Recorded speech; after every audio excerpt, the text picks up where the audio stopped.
अ, बिल्कुल राजीव जी। आज शहीद आजम भगत सिंह की शहादत का दिवस है।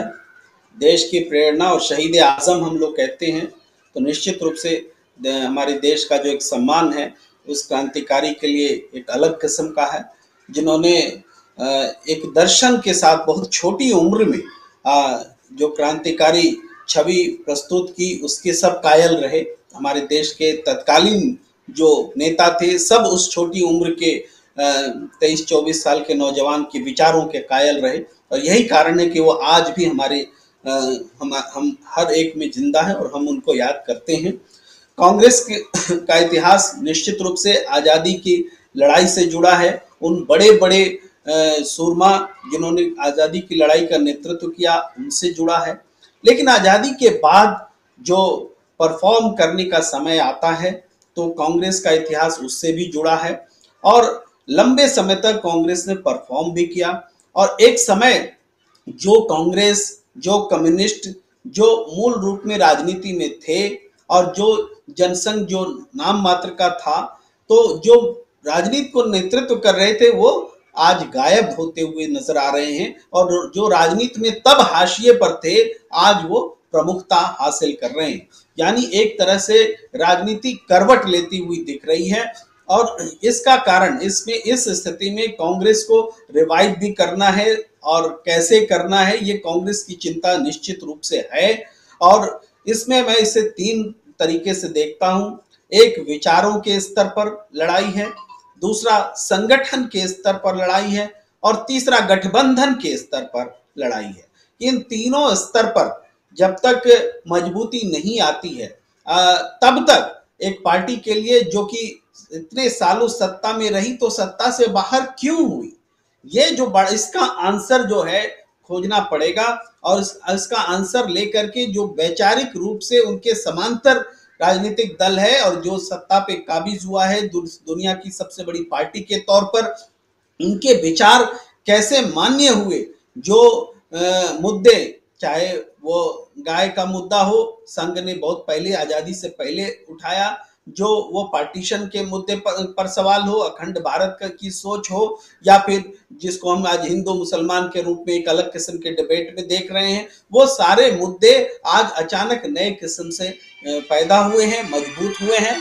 तो इसको देखते हुए हम ये देख रहे हैं कि कांग्रेस को संगठनात्मक रूप से, चूंकि कांग्रेस कमजोर हुई है, इस वजह से वैचारिक रूप से होने वाली लड़ाई लड़ने में भी वो कमजोर साबित हो रही है। मैं छोटी सी घटना के ही रूप में जो आज बहुत चर्चा में है वहीं से एक सैंपल के तौर पर बात करूं तो जैसे पश्चिम बंगाल में घटना घटी कि बीरभूम में 8 से 10 लोगों को जिंदा जला दिया गया। ये घटना घटी। अब इस घटना को मीडिया में एक अलग किस्म से भी पेश किया जा रहा है, वो इस रूप में कि इस समय जो लोग खामोश हैं तो क्यों हैं। अगर ये घटना बीजेपी शासित राज्यों में घटती तब क्या रिएक्शन होता, तब जो लोग रिएक्शन देते वो चुप क्यों है। ये इसका काउंटर उल्टा भी हो सकता है, लेकिन ये प्रश्न सीधे नकार देने योग्य नहीं है, इसका जवाब देने की जरूरत है। और ऐसा नहीं है कि जवाब नहीं है, जवाब है, लेकिन जवाब देगा कौन। आज क्या है कि वो सारे लोग, सारी पार्टी, जैसे कांग्रेस पार्टी के लोग या कम्युनिस्ट पार्टी के लोग या वो लोग समाजवादी पार्टी के लोग, उनको इस मुद्दे पर बातचीत करने के लिए टीवी चैनल्स में बुलाया जा रहा है, तो वो कह रहे हैं, बच रहे हैं, नहीं इस मुद्दे पर मुझे नहीं बोलना है। ये कोई जवाब है क्या? ऐसे लड़ाई होगी? आपको जवाब देना पड़ेगा। आप जवाब नहीं देते हैं तो बच करके आप बच नहीं सकते, यानी बहस से बच करके आप जवाबदेही से नहीं बच सकते, आपको जवाब देना पड़ेगा। और जवाब है, मैं बताता हूं क्या जवाब है। जवाब देना चाहिए कि देखिए घटनाएं तो बहुत होती है, दो व्यक्ति आपस में लड़ता है उसमें भी बर्बरता होती है, जब कोई एक्सीडेंट हो जाता है उसमें भी आग से बहुत सारे लोग जल जाते हैं, जब युद्ध होता है उसमें भी लोग मर जाते हैं, जब किसी दलित की को इसलिए मारा जाता है कि वो दलित है तो वो भी एक घटना होती है, जब किसी को हिंदू होने की वजह से मार दिया जाता है या मुस्लिम होने की वजह से मार दिया जाता है तो वो भी एक घटना होती है और उसमें भी बर्बरता होती है।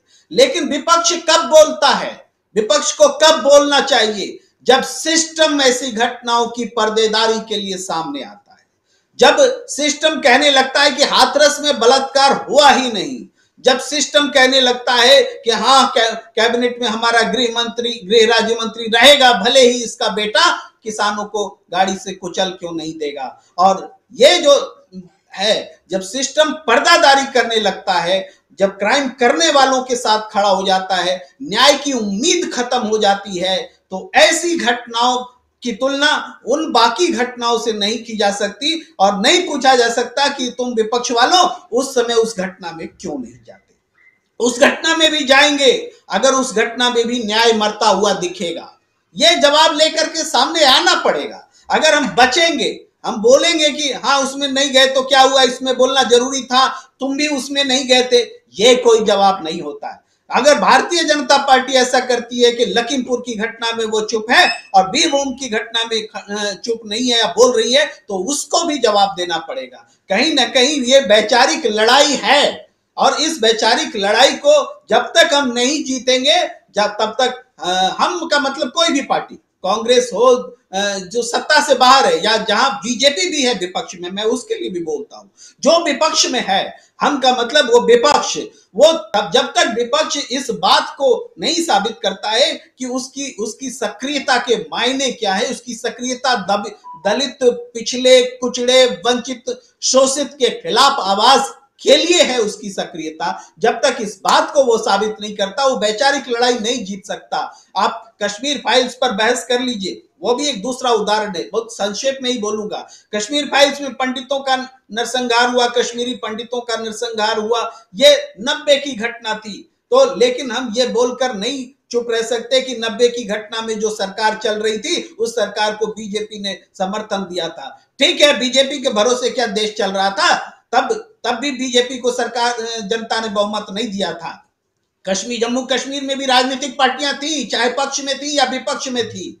देश में भी राजनीतिक पार्टियां थी, चाहे पक्ष में थी या विपक्ष में थी। इस बात को, इस गलती को मानना पड़ेगा कि कश्मीर की जो घटना घटी थी कश्मीरी पंडितों की, उस समय राजनीतिक दलों ने अपनी उचित जिम्मेदारी का निर्वाह जो है नहीं किया। इस वजह से आज जवाब देने के लिए स्थिति नहीं बन रही है। मैं बहुत सपाट और सतही बोल रहा हूं, हो सकता है इसके काउंटर में आपके पास तर्क हो, लेकिन मैं उस बात को बोल रहा हूं जिस बात को लोग नहीं बोल रहे हैं, विपक्ष में लोग, तो उनको सिर्फ असर्ट करने के लिए असर्ट नहीं, हमें एक वैचारिक तौर पर स्थापित करना होगा, मानना होगा जहां पर गलती हुई है वहां गलती हुई है। भ्रष्टाचार का इतिहास रहा है देश में, तो क्या हमें देश में बीते हुए समय में जो भ्रष्टाचार की घटनाएं हुई हैं उस पर एक श्वेत पत्र लेकर के, उस पर गलती का एक माफीनामा लेकर के नहीं आना चाहिए? आना चाहिए। जो सरकार में रही है उनको, चाहे कोई पार्टी, चूंकि कांग्रेस सत्ता में ज्यादा रही है इसलिए कांग्रेस की भी ज्यादा जिम्मेदारी कि उसके शासनकाल में जो भ्रष्टाचार हुआ था